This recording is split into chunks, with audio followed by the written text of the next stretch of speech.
friends, and welcome to week 2 of the Rose Theater's Arts at Home activities. Again, my name is Miss Hayley Greenstreet. I'm one of the teaching artists for the Rose Theater, and we will be doing some theater design crafts and activities today. Now, last week I mentioned that we might find a use for those toilet paper rolls and those paper towel rolls, and that is still on the docket for next week in creating props. But this week I thought we should dabble a little bit with lighting. So what we are going to be working on today is creating some gels and some gobos.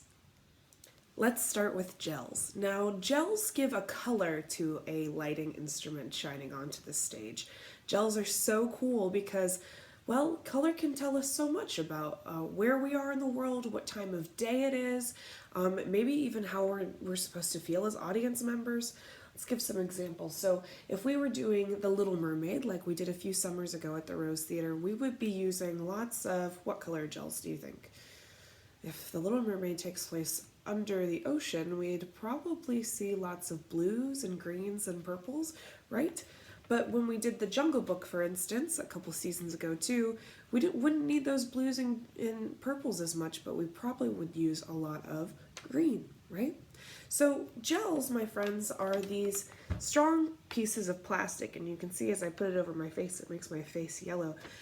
This is a really, really strong plastic, and the reason that it needs to be so strong is because not only is it very rich in color, but also because it needs to make sure it doesn't melt in front of a light, because those lights that we use at the Rose Theater are very, very powerful. So today we're not going to make something as strong per se as the gels that we use in real life, but we're going to do something pretty close. For our gel activity today, we're going to be creating what I'd like to call a gel palette. So for this gel palette, what you're going to need is a plastic baggie. It could be a sandwich-sized baggie. This is a quart-sized bag, and I'm also using a freezer bag. It's a little bit thicker than your regular size plastic bag.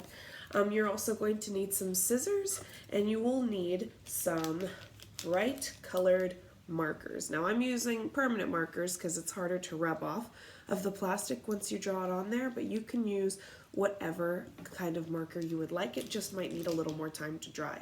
Now, what I'm also going to use, and you can choose to use this or not, is a paper towel.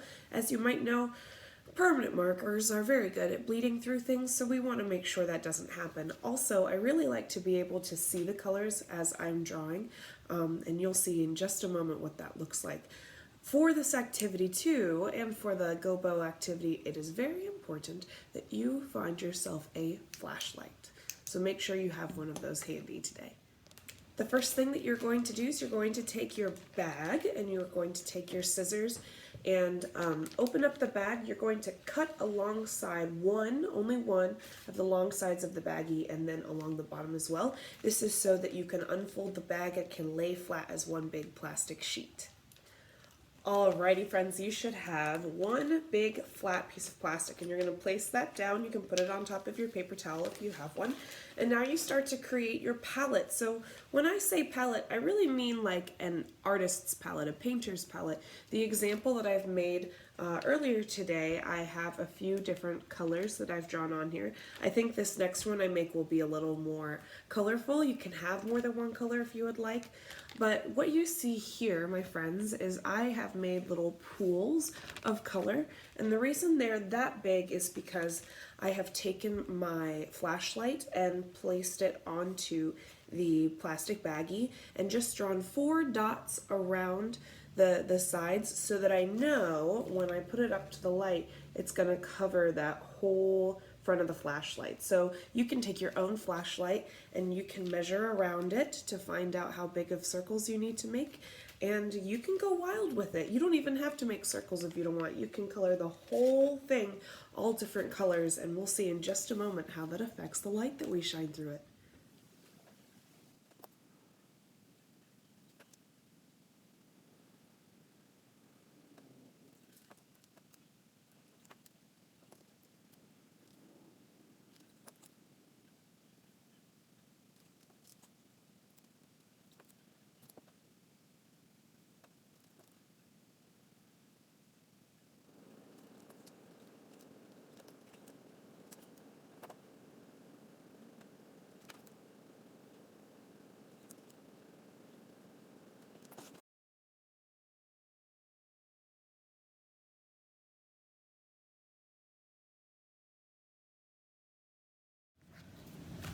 And it's as simple as that, friends. These are just some examples of the ways that you can color your gels. You can make them solid colors like I did in my first batch, or you could even go many, many different types of rainbow gels. But let's see what they look like under the light, shall we? You can do this many different ways. For right now, I'm just going to put the gel up to the light, just like this, and I'm about to turn these lights off, and let's see what some of these look like. All right, friends, let's see these gels in action. I'm going to start with my solid colors. So let's see. We've got red, orange, ooh, blue,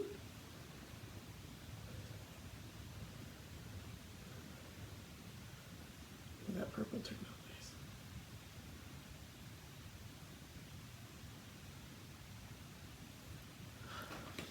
Now let's move on to some of our complementary colors. All right. Ooh, we have orange and blue. We've got purple and yellow. Ooh, that purple showed up really nicely. Red and green, if you're feeling festive.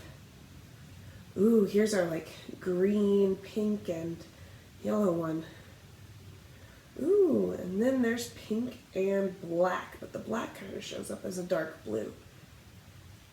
Now, gels at the Rose Theater have what are called gel frames, which is a thin metal frame that can slip into the very front of our Source 4s and our other lighting instruments and allow the gel to stay there in front of the light. And if you're thinking, Hayley, how can we do that with our gel palette that we've created? What you can do is you can put your gel palette over top of your flashlight, and you can use a rubber band or a hair elastic to attach it to the flashlight. I just ask, friends, that you be very, very careful when you do this, that you don't leave your baggie on your flashlight as it's turned on for longer than a couple minutes, because just like our gels that sit in front of lights too long, they could start to melt, and that could be a little dangerous. So be very responsible with how you are using your gels, okay, friends? As you can see, it's doing a really good job of staying on, and my friends, it's making this really cool effect onto my already colorful table. This is the orange and blue gel that I created just a little bit ago.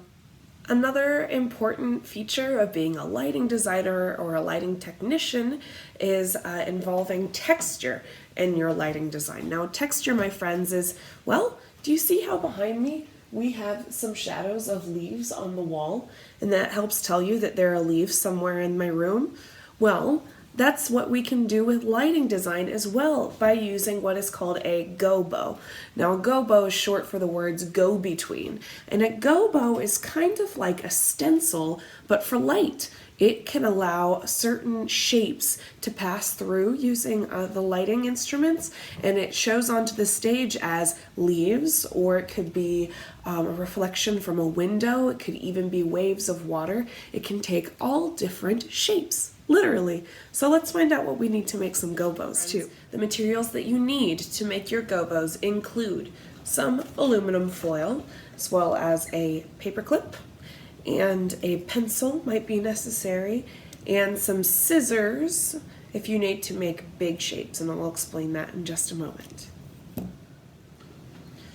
Now, aluminum foil is pretty malleable, which means it can bend really, really easily. So to make it a little bit stronger, like an actual gobo, like we have at the Rose Theater, we're going to take a sheet of this aluminum foil and fold it over a couple of times. So I'll show you exactly what that looks like.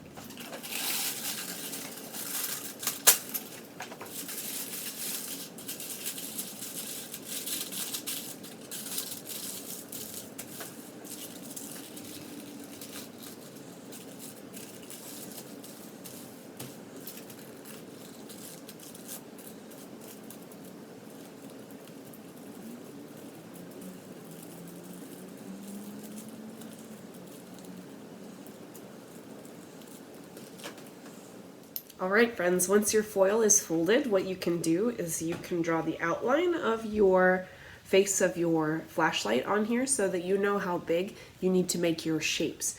The next thing that we need to do is actually make the shapes. One of the examples that I have made is a little star, and we'll see what that looks like in just a moment. What I did to cut out that shape most easily without having to use scissors and cut into the very center is you can get your paper towels again and have a soft surface, and you can take a paper clip, which I mentioned is one of the materials earlier, and you are going to poke holes into your aluminum foil.